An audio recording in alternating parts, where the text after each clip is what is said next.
Abakulembeze ku kyalo Bugulube nga kiri Ssanga mu ggombolola y'Egombe mu district y'e Wakiso baliko omusajja gwe bagobye ku kyalo abadde yagunjaawo ekidiinidiini ng'ono abadde ava nju ku nju ng'aperereza abatuuze bamwegatteko nga bano be baamulonkomye eri abakulembeze. Agobeddwa ye Rogers Ntuya ng'omutuuze Kanyike Ponsiano ye yamubudamya ng'abadde agenda akunga abantu beegatte ku kidiinidiini kye yatuuma omubatiza era ng'abadde ayambala ebyambalo ebyefaanaanyirizaako eby'abafaadha.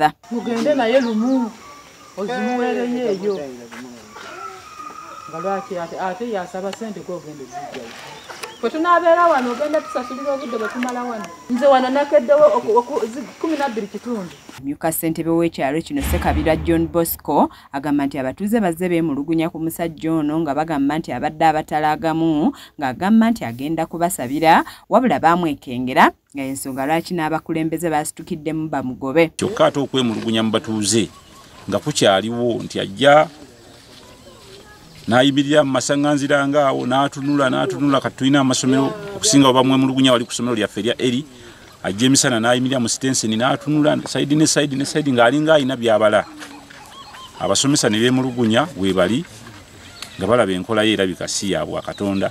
Ono agamba nti baasooka kumugoba mu mirembe kyokka n'agaana nga bakizuula nti abantu baakolagana nabo basamize ate nga yeenaanika mu byambalo by'eddiini endala ekigivumaganyisa ng'akubiriza abatuuze okuba abeegendereza ku bantu abajja mu kitundu kyabwe kuba bo ng'abakulembeze kizibu okubalaba amangu. Era netusitukiramu ne tujja ne tumugamba era n'ajeema kati kitwakola ne nnyonnyola chairpersoni wange bwe namunnyonnyodde ensonga eno yasitukiddemu najja ne tumulaba lwe lwaleero ne tumubuuza ebigambo bingi naye ng'abitankana.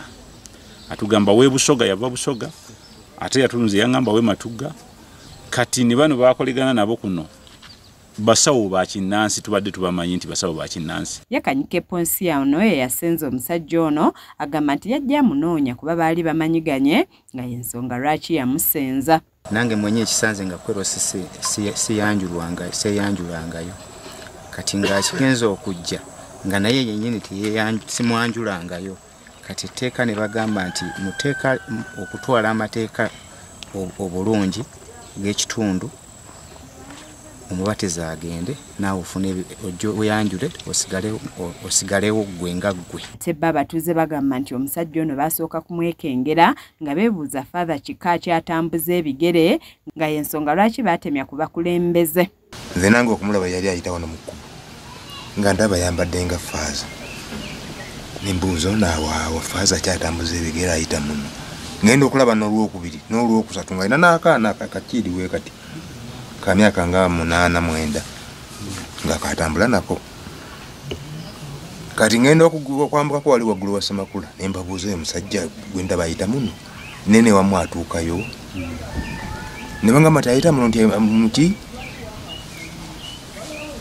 mbusimanya akusabira n'akugoberako ebirwadde ebikuliko neŋŋamba simufeero oyo. Ye Ntuya gwe bagobye agamba nti agezezzaako okugenda mu kkanisa ez'enjawulo naye nga bamugobaganya nga y'ensonga lwaki yasalawo atandika enzikiriza ye era ng'oluvannyuma ono akutte akaveera ke ne yeeyongerayo. Ekintambuza bw'omu nze sinamaliriza kuba n'okuzimba nga bonagamba nti wano ndina okubeera sinafunawo mbadde ntambula butambuzi kusabira abantu osooka kwebunyisa mu bantu n'olyoka ofuna station wolina okubeera. Kizza Peter yakusakidde eggulire lino ku lwa KSTV agaleero.